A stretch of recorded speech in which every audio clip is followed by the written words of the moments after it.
Good morning, Spiritual Life Center. Welcome to the SLC Resurrection Sunday. Are you ready? Are you ready to rise up? Oh, yeah. Ready. All right. Look at this lovely group of ladies we have here, our songbirds today. Denise Anye, Christy Mattal, Lori Wood, Larice Shiflett. We've got Dom, Matt on the drums, Russell. We've got Kerry on the keyboards, and yours truly. Let's sing.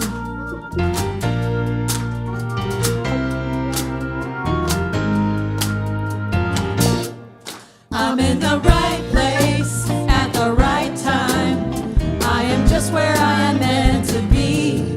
I'm in the right place at the right time. I am just where I am meant to be. In the right place, I'm in the right place at the right time. I am just where I am meant to be. I'm in the right place at the right time. I am just where I am meant to be in my soul.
Well, good morning, Reverend Deborah. Your souls are welcome here. Our souls are welcome here on Resurrection Sunday.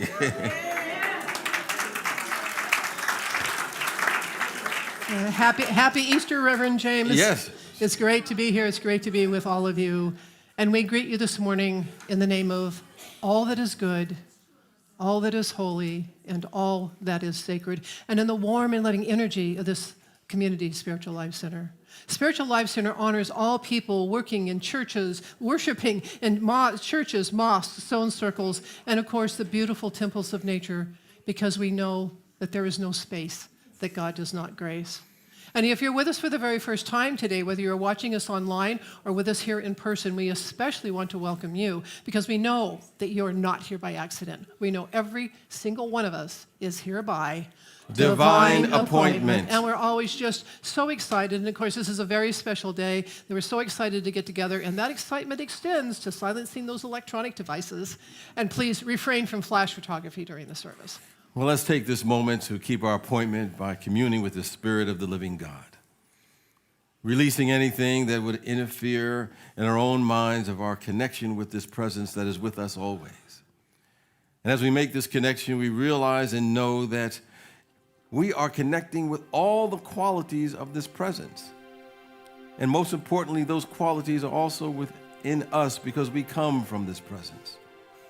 So we give our attention to the divine love that it is, that is the foundation of all that the Spirit of the living God is. And it's a reminder of all of its offspring that are also available to us, the qualities of peace and wholeness and vitality and vigor and imagination and zeal. Everything that is good and perfect is there for us once we turn our attention to it and allow it to take over our life in thought, in word, and action. So we're grateful that we can be the vessels and the vehicles of the presence. We're grateful that we can remind each other of the truth of who and what we are. And as we remind ourselves and live from this truth, we too are lifted up to the highest and best that we can be. For this and so much more, we're grateful and thankful as we continue to be ourselves and expand and radiate the all good. And so it is, and so we let it be. Amen. Amen. Well, we have a very important purpose here at Spiritual Life Center as reflected in our mission statement, and I invite you to join in as we affirm it together. To transform lives, to make a positive difference in the world, as we love, serve, and remember. And we carry out that mission as we embody these 5 universal principles as part of our thoughts, words, and actions. Again, let's speak them aloud together. God is absolute good and everywhere present. People are inherently good. Thoughts create our experiences. Prayer and meditation are how we connect with God, and we must take action. Well, as you know, we've had a lot of action around here the last few weeks. And so Wednesday night, we're going to have a community meal. We're not going to have a program. Just come, sit, relax, have a meal. It starts at 6, probably hang out till about 7 or maybe 7:30, and just get to connect with each other again. And of course, it'll be a lovely salad, and we hope to see you there. Well, this is a reminder that we're going to have the music and sound alchemy, sound healing immersion with Matt Venuti, and that's going to take place on Friday, May the 16th at 6:30 p.m. Just to give you a little background on Matt Venuti, if you're not familiar with him, he's an award-winning multi-instrumentalist, composer, and he's known for creating soul-stirring acoustic and electronic music with innovative instruments that he has among the very first to explore. His original music and sound alchemy events merge the essential elements of sound immersion journeys with an inspiring musicality. And he has decades of experience as a sculptor of music and sound and have honed his intuitive receptivity for feeling energy and responding to it through his instruments. So his audience have described his experience of being with him, of calming, relaxing, and also heart-opening. So we invite you to be part of that on Friday, May the 16th, and he is known as the master of his craft, Matt Venuti. We're looking forward to that. Oh, yes, and tickets are available online or at the hub. Yes. And so the Youth Education Department is just chugging along. And, of course, they had the Easter egg hunt between services, and the Easter Bunny was here. So that was fun. There's still candy, a little bit of candy out there. We'd love to sell that out. So it's for the the funds go to the Youth Education Department. And so the Seas Candy sale does end today. So get your Seas Candy. I'm sure you all noticed it out there. I'm sure nobody missed that. And then in May, we're going to have the traditional Mother's Day jewelry sale. And so that actually it's on May 4th and May 11th. But of course, if you have any jewelry to donate, go ahead and bring that in because you can bring in your old stuff and trade it in for new stuff. And like I said, the circle just keeps on going. Yes, that's what keeps the world going around. Someone brings some jewelry, another person buys it. And then sometimes they think, did I just donate that last year? And of course, all we got a buyback planned. Just take it, James. Okay, what we got next here? Are we ready to go to the next? Okay, that's me. All right. We have this next week. We're having our annual meeting, and the primary purpose, among other things, is to elect our new board members to our board of trustees. We have a number of our board members who are terming off, and we have a number of magnificent candidates that we're up for nomination. And you can get all the information and the bios of the nominees on our website. So we invite you to be here next week. And also just know that after the service, they'll have sandwiches between the service and the annual meeting, so you can stick around and just go right into the meeting when it starts at 1:15. And we are having our spring clean a little bit later than usual, but we still need to do it. And so it is going to be on this Saturday on the 26th from 10 to 2 p.m. And there's landscaping that can be done, window washing the inside and out, revitalizing the kitchen, and there's many other things. And if you go talk to Patty at the hub, she can tell you all the little chores that she can think up for you, and you can sign up with her out there. Yes, she has some good stuff for you to do. Also, just want to let you know, to remind you that now that we've had both ministerial candidates have visited Spiritual Life Center, the board would like your final feedback to help them in the decision-making process. The feedback survey will be available on our website, and the link will be attached to a mass mailing that's going to come out on Wednesday, April the 23rd. The feedback period is for 1 week, and it closed on April the 30th, so we invite you to complete the survey online, or it'll also be on paper form next Sunday. And the board thanks you in advance for your feedback. And if you want to review the Sunday talks of the candidates, the links to the videos and the podcasts are on our website. And of course, every week we remind you that there are many activities that SLC that foster transformation in your lives. And so check out the happenings. You can go to the courtyard, look at the bulletin board, go to the hub, talk with the ladies there, and of course, anything you could possibly want to know about us is on our website. And of course, we do have a number of happenings, and people often come to the happenings to make connections with others that are here at the community that are growing, developing, unfolding, and are like mind, but you don't have to wait for a special event to connect with someone.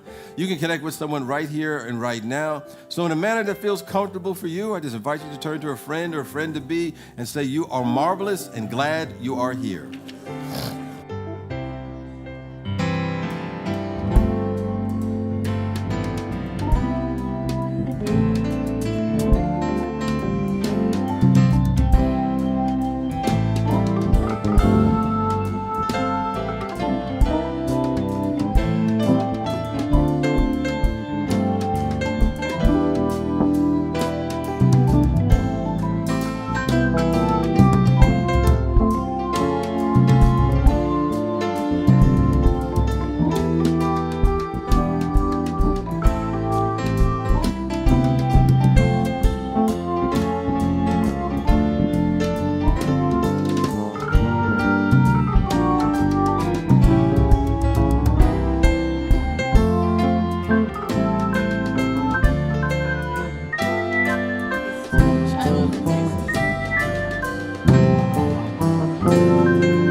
Are we risen? Yes. All right, now let's just drop down into our hearts. Take a nice deep breath together. And let's speak out loud in soul and embody our vision statement. Spiritual Life Center is a loving, vibrant family that welcomes home all people and accepts everyone, no exceptions, weaving ancient spiritual traditions with emerging wisdom. We cultivate a spiritual deepening with divine, each other, and our planet. Let's sing this beautiful chant together in preparation for meditation.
As we move into this time of inner quiet, take a deep breath and exhale, sinking into your chair.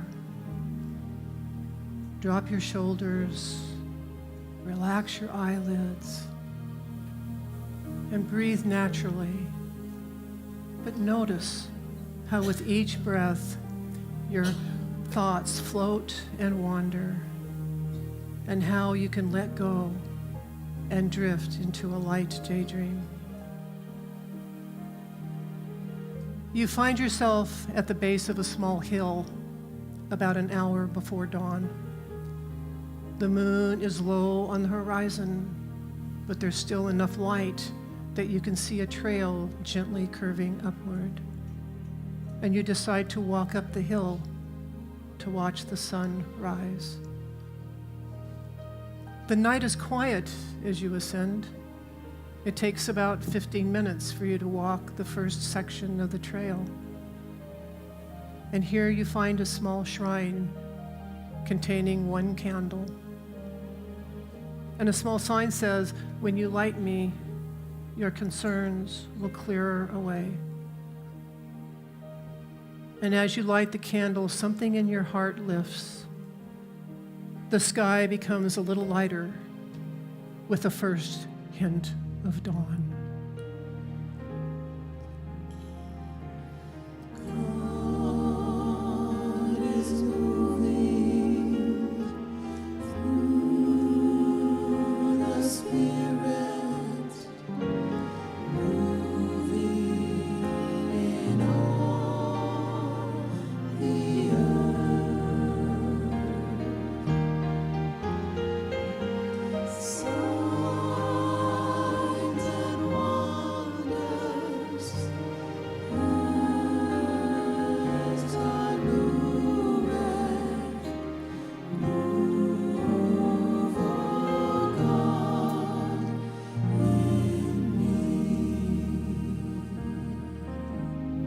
Your step is easier now, and you continue along the trail for another 15 minutes, and another shrine comes into view.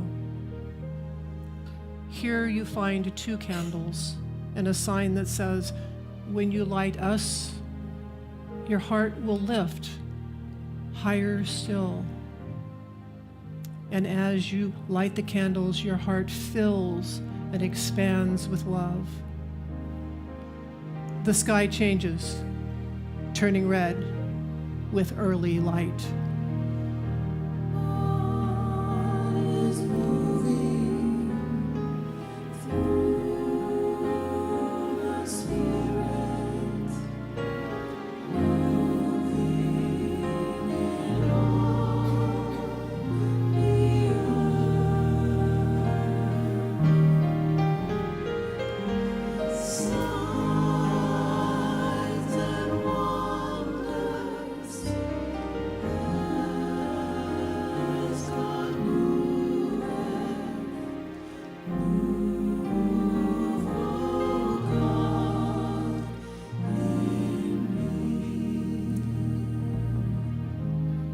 Almost float for the next 15 minutes until you reach the third shrine. Here there are 3 candles. Light us and you will rise to the heights of heaven. And as you light the candle, your heart expands with hope and joy and love. The sky begins to turn pink and gold.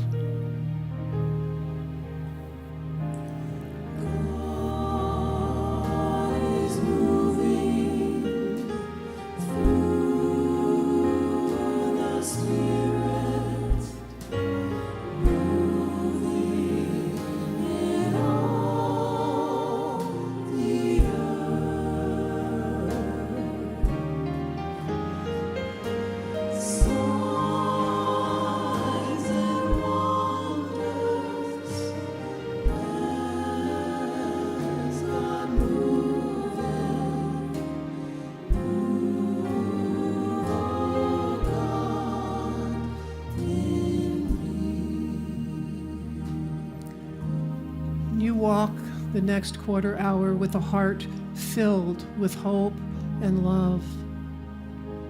And as you crest the hill, sunlight bursts into the sky.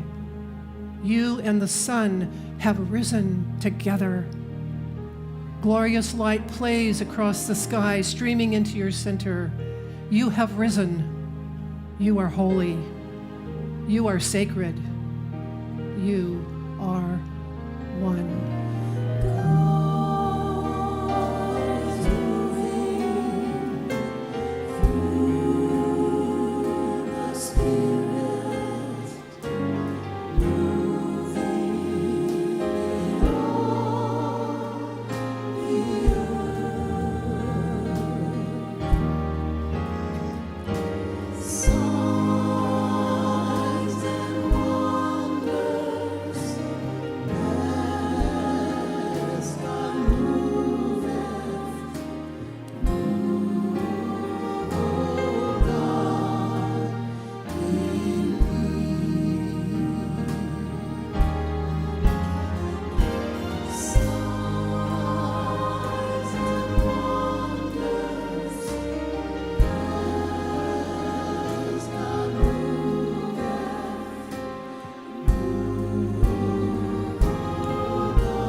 There's a peace I've come to know, though my heart and flesh may fail.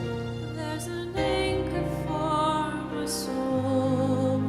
I can say it is well. Weakness is overcome, and all doubt is overrun.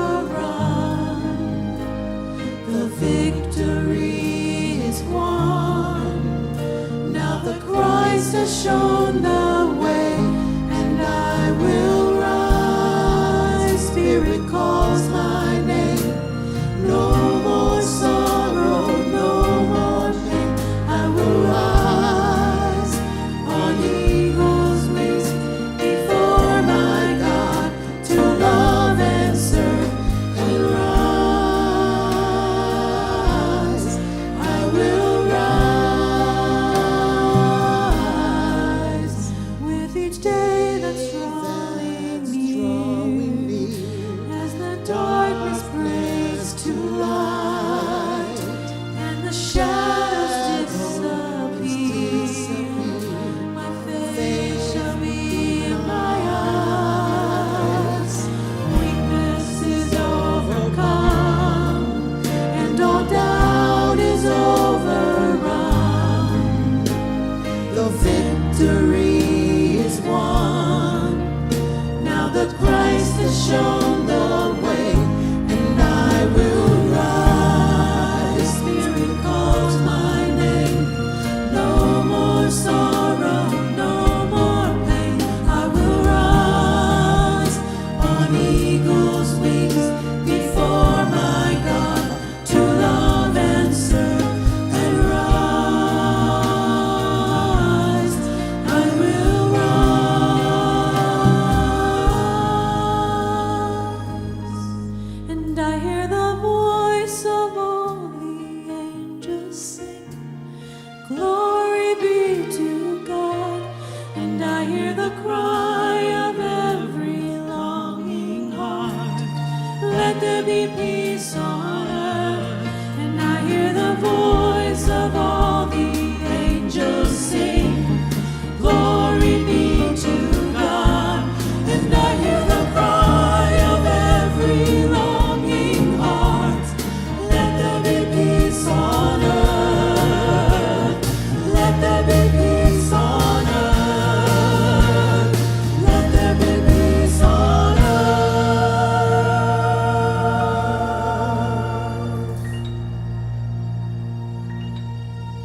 I will rise, Spirit calls my name.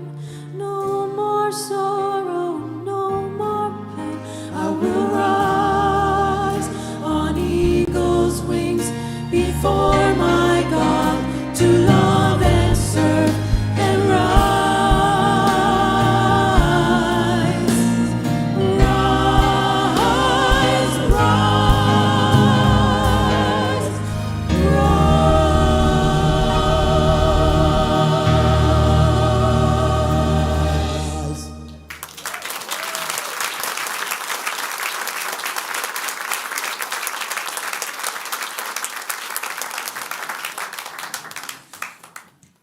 Thank you for music from the angelic spheres this morning. Like we borrowed the choir directly from God today. So thank you for their presence.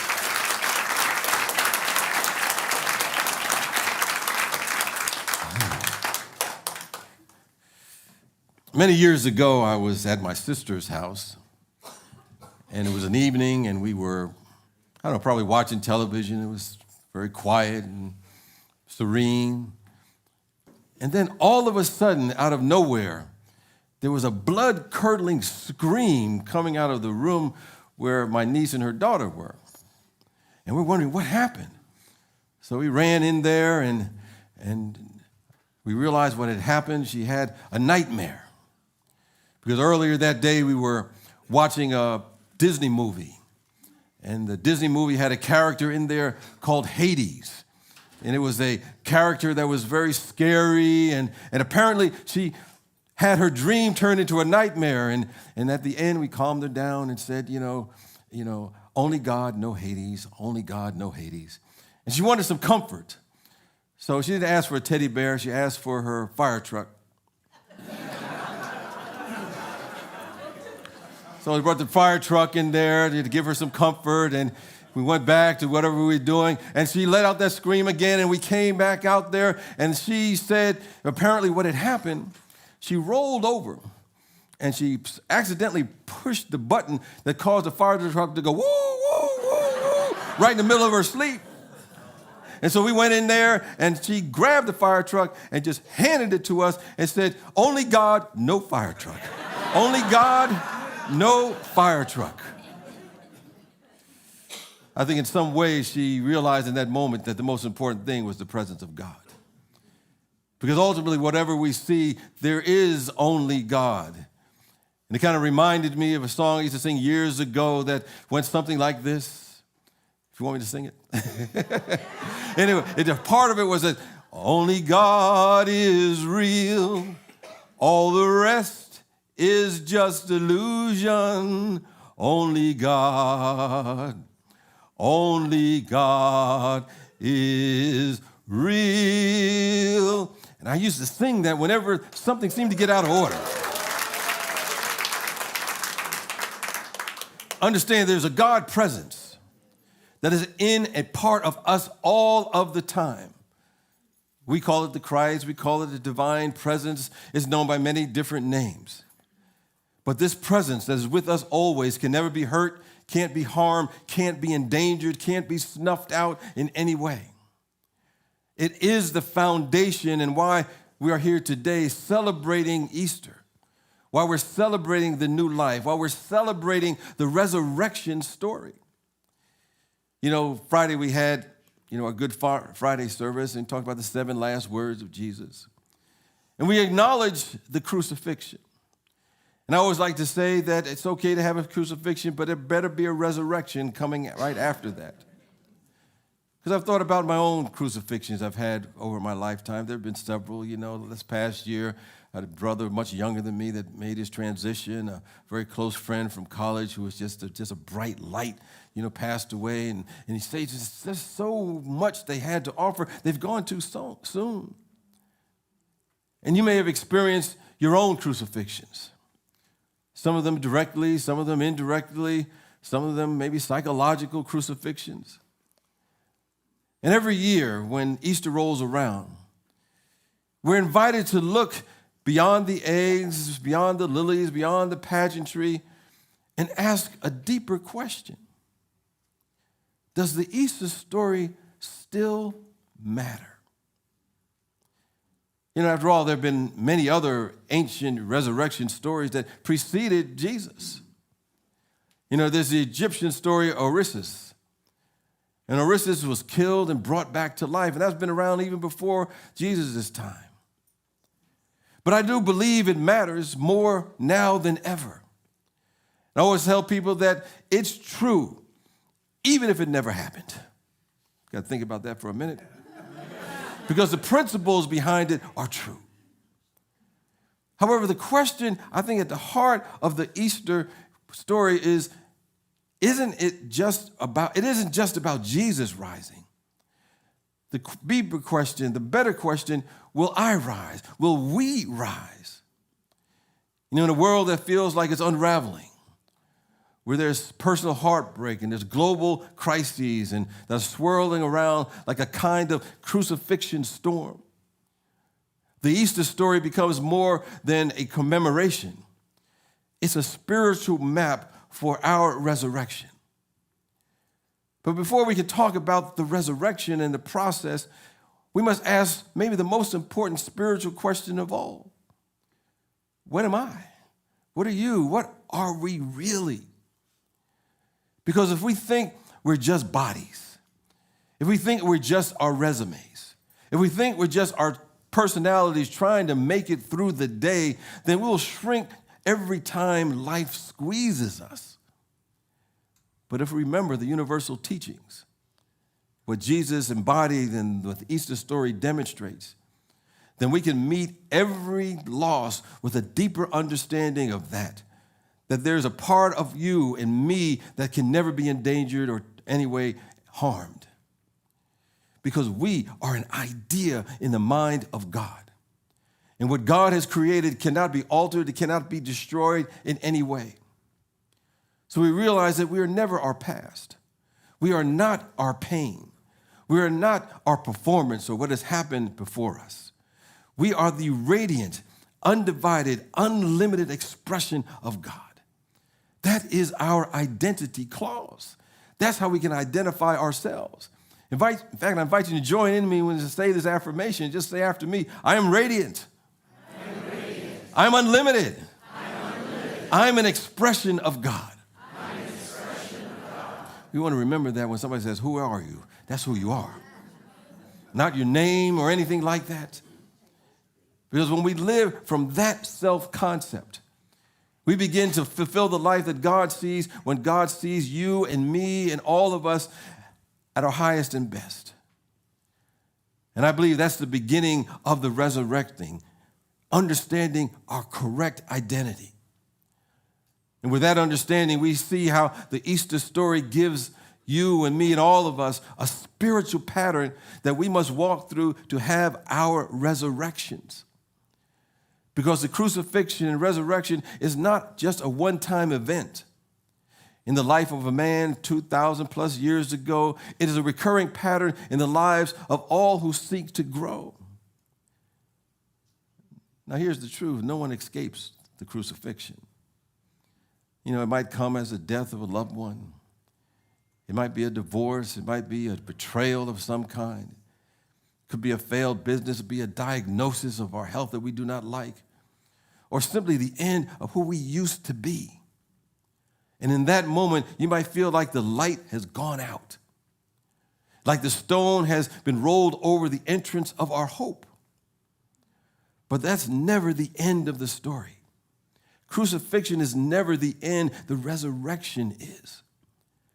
So we realize it's a spiritual journey which we spiritualize every aspect of our lives and see every step from a spiritual perspective. So we look at Jesus in the Easter story and ask, what did he do?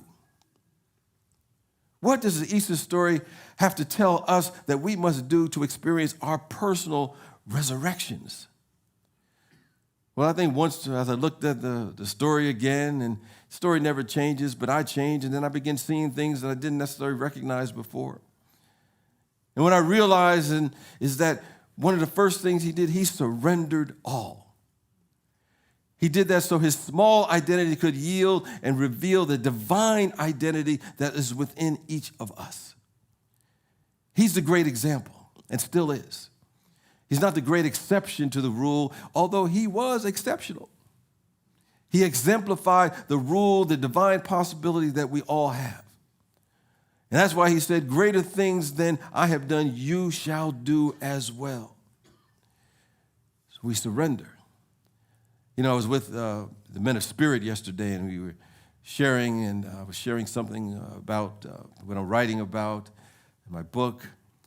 And I said one of the foundational things that was the perspective of, you know, the book was my experience of my oneness experience that I've shared from time to time.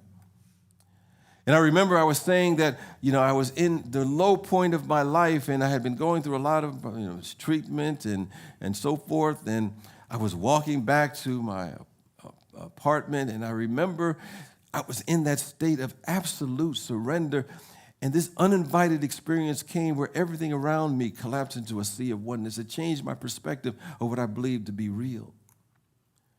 And as we look at the Easter story, this resurrection of life, this rising up, this great expansion of our awareness and consciousness is kicked off oftentimes when we have a betrayal in our life. There is always the Judas factor within our circumstances, within our situations that we have. And everyone has experienced Judas's kiss sometime or another in their lifetime. And I always like to say that if you've never had any challenges or problems in your life, please levitate from your seat. Float to the front of the room and tell us how you did that. We all have those betrayals about life from time to time. A plan does not work out. Somebody that we love left us. Or maybe we left somebody that we thought we loved. Or we were released from a job, or a business venture did not work out. The body temple fails us, and somebody died that we did not want to die at that particular time. And we may say, oh my God, why have you done this to me? Somewhere along the line in the human experience, we're all experiencing a betrayal at some point. But in the betrayal lies the resurrecting power of the Spirit of God. So when Jesus kissed Judas, which was a necessary element in this ultimate drama, we often criticize Judas, but he was part of the plan. So when we had this ultimate drama of the resurrection, Jesus ultimately said, do what thou hast to do, but do it quickly. He was saying, I got a resurrection to get to. When you understand who and what we really are, when that stuff comes flying at us, keeping us down, we say, do what you have to do, but do it quickly. I got some growing to do. I got some expanding of my consciousness to do. There's a power within me that is not going to be activated until something happens to bring it forth and breaks loose. And maybe it's that betrayal. And it seems at that moment, under the crisis, something happens where we get focused, and something that is latent now gets kicked into gear. And we look back over our life and we say, if that had not happened, I would not be the individual I am today. There's something in there for us. You know, I shared my own crucifixion experiences when I was younger, and I was going through my, dark nights of the soul, drugs, alcohol. My life had collapsed, and I was at a treatment center, and I had a roommate. And the roommate used to go on Sundays to a place, and he was describing it. And he said, you should come, it'll help with your recovery. And I said to him, what you're describing sounds like a church. I don't do church. I hadn't been inside of one since I, finished high school. And I didn't have to go anymore. But he kept bugging me. And I said, if you don't bother me anymore about this, I will go this one time. So I did go that one time, and I sat in the back, in the corner, near the door that was leading to the bookstore. So just in case something was said I did not like, I could get out of there without disturbing anybody. But because he asked me that question, and I said yes, it set me on a journey of spiritual exploration that has led me to a path I never would have imagined before in my life, that led me here today to be a minister in the unity movement. There's something.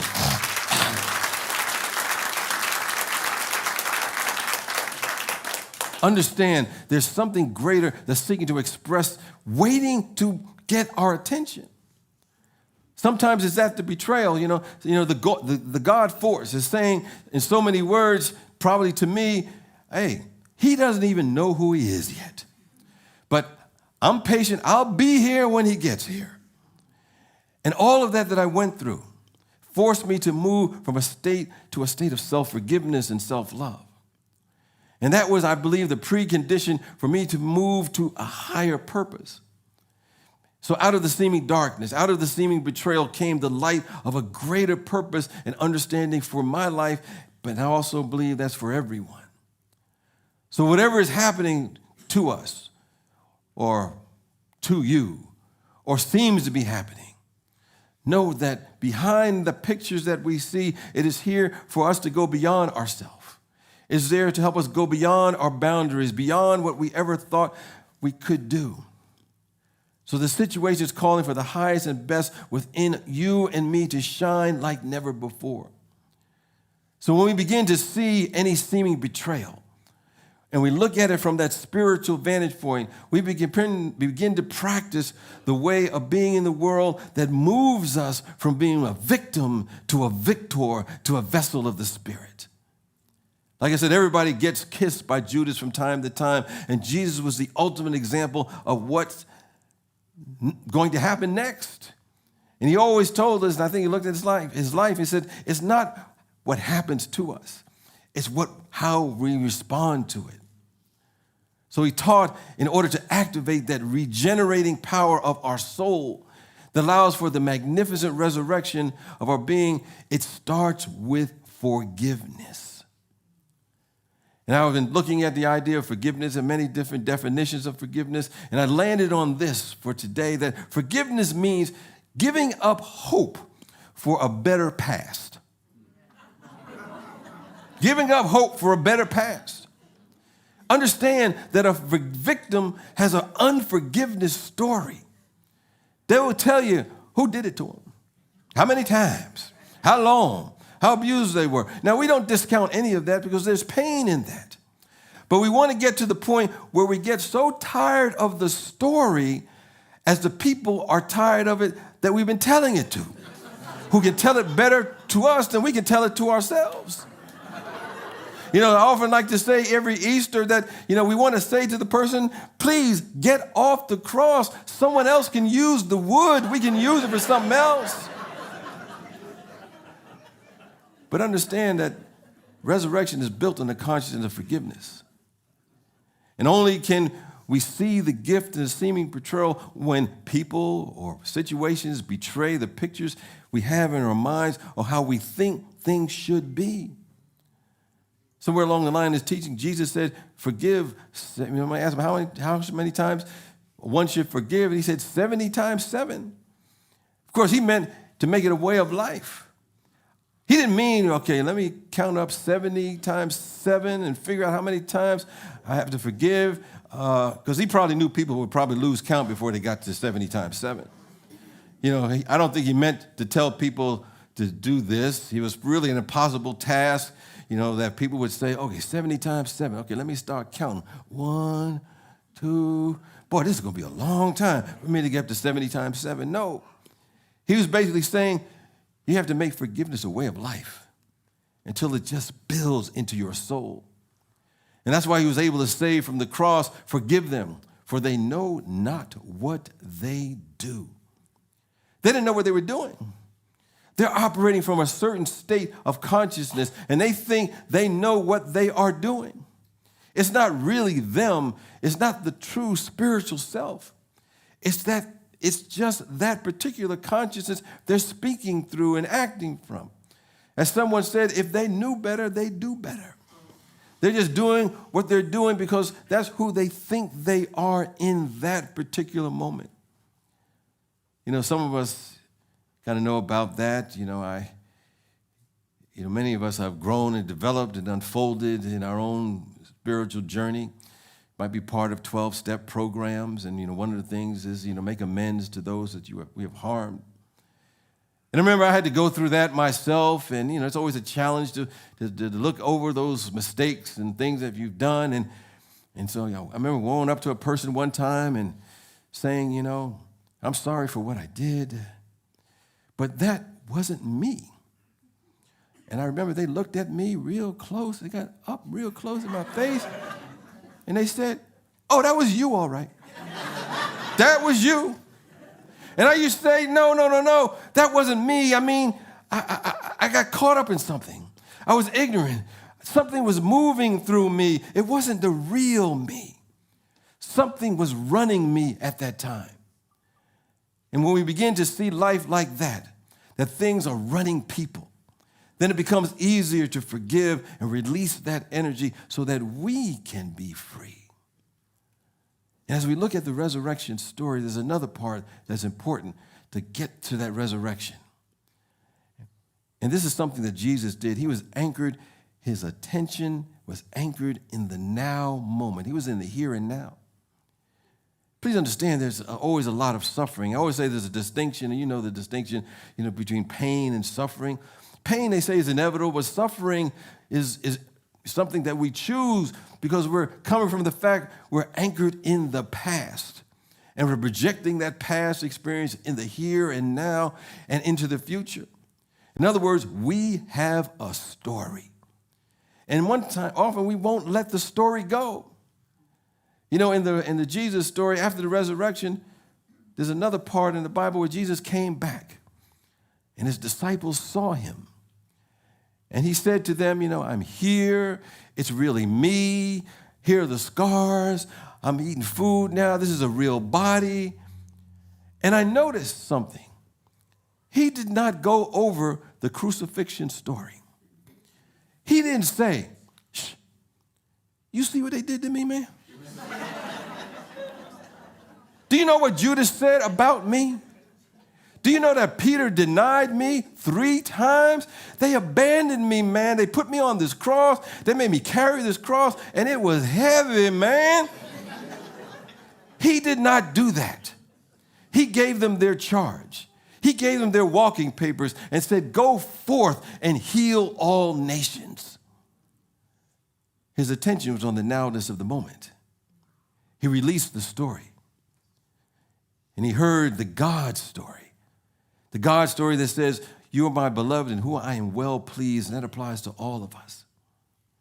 And then something else happens.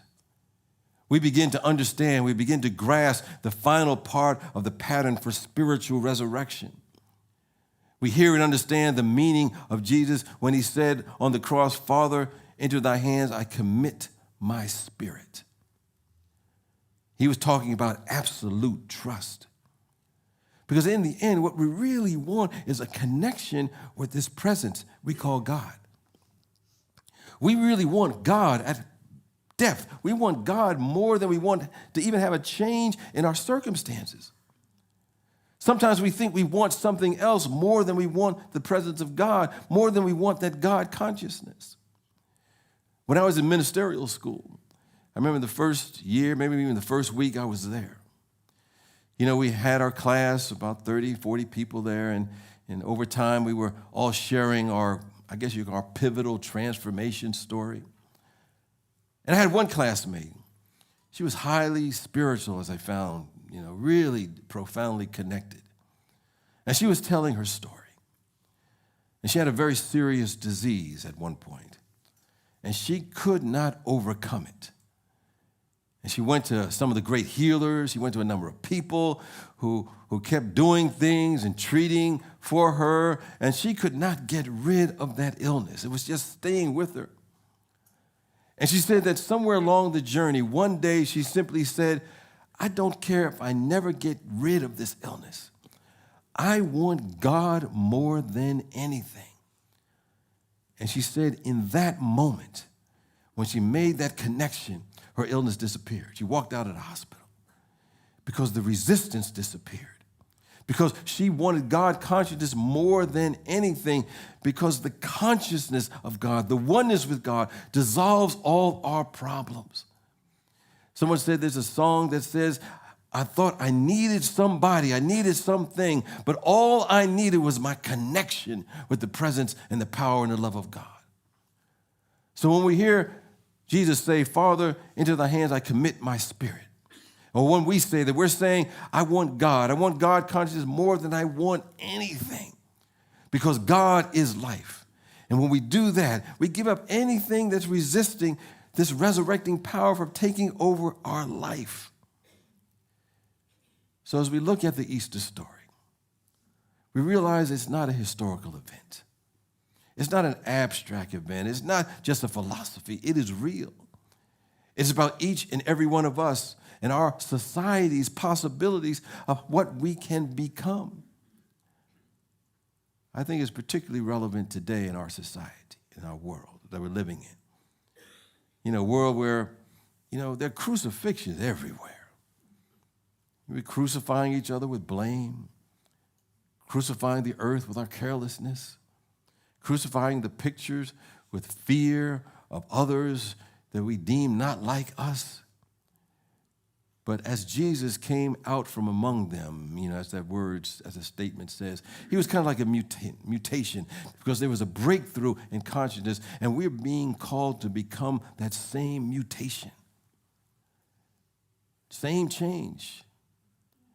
It doesn't take a majority to change the world. It just takes that critical mass of hearts aligned with the presence of God, hearts aligned with this presence we call love. And it's particularly relevant for us today. If you look at history, I like to read history a lot. I realize that there wasn't a majority of the American, quote, colonies before it became America that wanted to separate from England. A majority of citizens didn't wake up one morning and say, let's stop slavery. A majority of Americans didn't say, let's give women the right to vote. A majority of Americans didn't say, let's desegregate the South and get rid of Jim Crow. It was when there was enough people, a critical mass, whose hearts aligned with a more just idea, the power of God, the power of love, that we can rise above the circumstances. So Easter isn't just a moment in time. It's a movement in consciousness. It's not just about the resurrection of one man. It's about our rising up.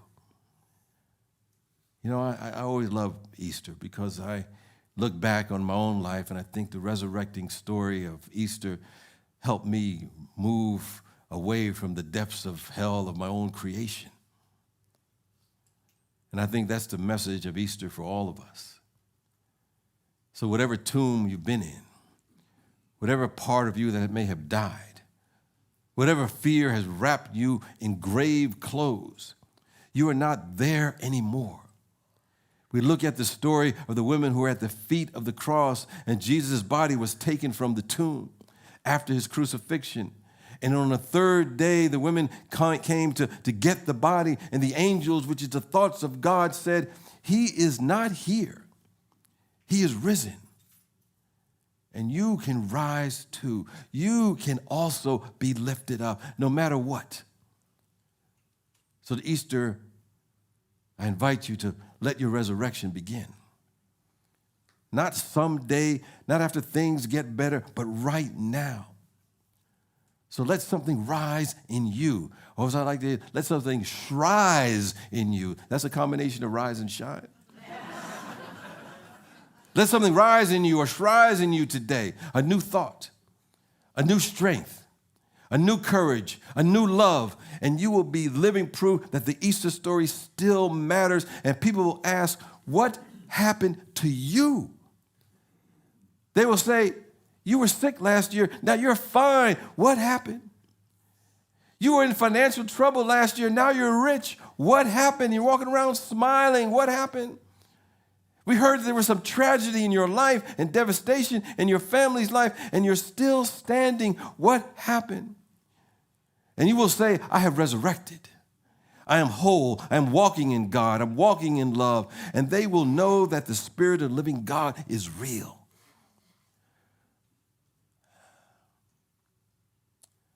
I was, in my office yesterday, and it kind of hit me. This is, my last Easter service at Spiritual Life Center. I almost didn't make it to the first service when I talked about it. I was really very emotional when it just kind of overcame me. But it's going to be okay. And so I have to close as I always do every Easter, because I can't leave without saying this on Easter Day. And this is something that's not found in the original Bible, or any Bible for that matter. It's in the Bible according to Trapp. That after the authorities had gotten rid of this nuisance called Jesus, he came back. In fact, he said, "Ta-da, I'm back." In fact, I think if I use modern language, you say, "Ta-da, how you like me now? How you like me now?" And he kicked up, clicked his heels, and say, "I'm free, baby. I'm free. You be free." It's Easter time. Peace and blessings to you.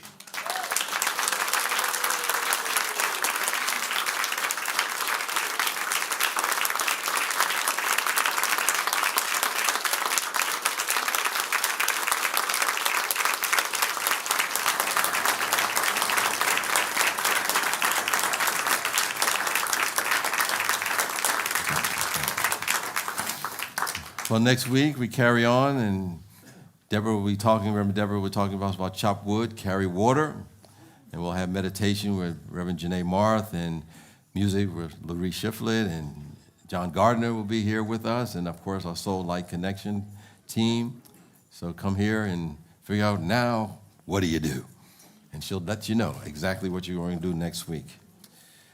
If you want prayer immediately after the services, know that the chaplains are available to pray with you, and they're wearing the white stoles, so they're holding the high watch, holding the consciousness for all of us.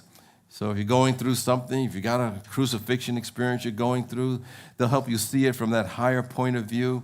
And as I like to say, you don't have to wait until you're going through a crucifixion where you say, "Oh my God, I need to check with God." You can check with God anytime, including when things are going well. You can have something prayed to bring more good into your life. So they're in the courtyard to pray with you immediately after the service. For those who are online that like to stay in contact with Spiritual Life Center, you can fill out an online welcome card, and you can get that online welcome card by going to slcworld.org, clicking the Connect button, and it'll show you and take you to the page where you can fill out information so we can stay in contact with you and let you know what's happening here for your own spiritual growth and unfoldment. But equally important, I want to ask, is there anyone here in person for the first time? If you raise your hand, any first-timers for the first time? Anyone? Anyone? No one? Okay. All right, well, that's okay. Well, you know, one of the things I say is that if you're a little different now than you were before you came in, then you're a new person. So welcome all the newcomers here. Because we've all resurrected in some way, shape, or form. For those who are online and like to support Spiritual Life Center with your gift or your offering, you can text SLC Love to 44321. That's SLC Love to 44321. Or go to our website, slcworld.org, and click the Donate tab where you can give in other ways, including sending a check by mail. For those who would like to give today, we invite you to just simply gather your gift, your offering, raise it up to heaven symbolically, knowing that you're in the flow of a principle that says that whatever you give comes back to you.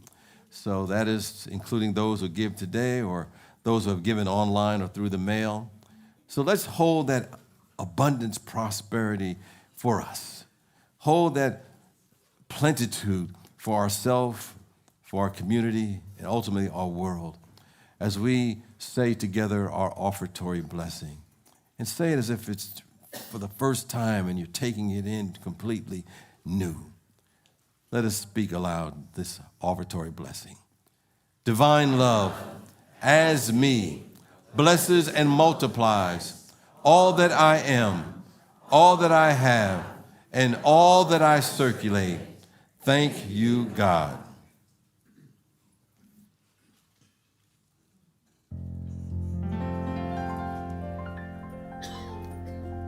There's no night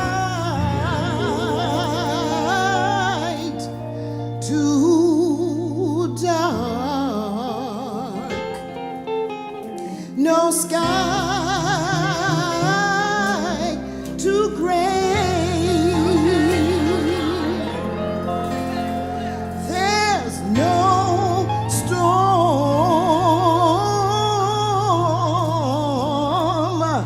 too strong to cloud my day.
Magnifying the light. Thanks for that reminder. We're here to magnify the light because we indeed are the light that lighteth up every man and woman that cometh into this world. And as we magnify that light, we bless those who have blessed us with their gifts and offerings, knowing He's going to bless the givers as well as the receivers, and provide a place for those who are seeking to grow, develop, and unfold in their soul journey, to be with like-minded individuals who are seeking to make a positive difference in our world. So we bless those who have blessed us, all those who are here, those who are online, knowing that we are all one in the Spirit, moving toward one goal, fulfilling our potential as expressions of God. We also bless those who have left their prayers in the prayer box today or throughout the week. And yes, we all have our crucifixions from time to time. And in those moments when we can't figure it out on our own, how to rise above it, there's a presence that we can lean on, a presence that can never be destroyed, that is always supporting us, uplifting us, helping us transform and move from where we are to where we can be. We lean on that presence now for them and for ourselves, because this presence knows the answer even before we know what the question is. This presence has the answer to our prayer before we know what the prayer need is. As the statement goes, before they call, I've already answered you. Because the God presence only knows divine and perfect spiritual solutions. It doesn't see the problem, it only sees the solution, the resurrection that is for each and every one of us. And so we surrender all. We come under its guidance. We allow this presence to come and infuse our very body, temple, and our soul so that we can see ourselves at our highest and our best. And we say, thank you, divine presence. We say, thank you, God, for we indeed are the ones that go around to express the God presence, because God needs us to shine God's light, and we go forth joyously to do so. And so it is, and so we let it be. Amen. Let us join in as we affirm our prayer for protection together. The light of God surrounds us. I am the light of God. The love of God enfolds us. I am the love of God. The power of God protects us. I am the power of God. The presence of God watches over us. I am the presence of God. Wherever we are, God is, I am, and all is well. Let's sing our peace song. Here we go.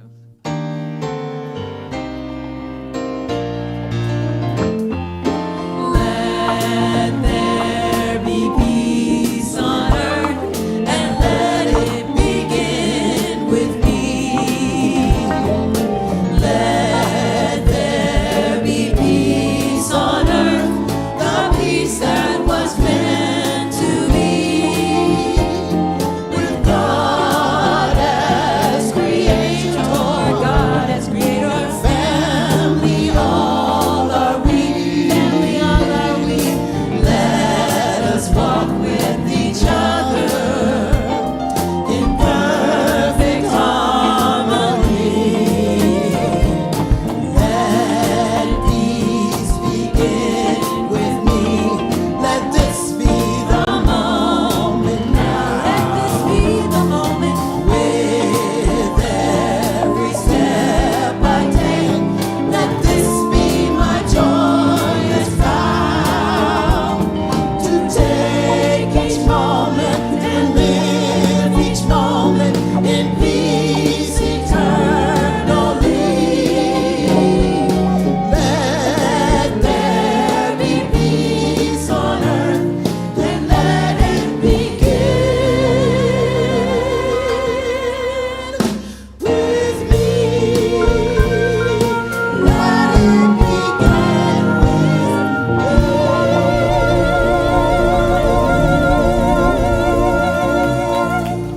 me. Peace and blessings. Happy Easter. Hang around for some post-service music and have a great, great week.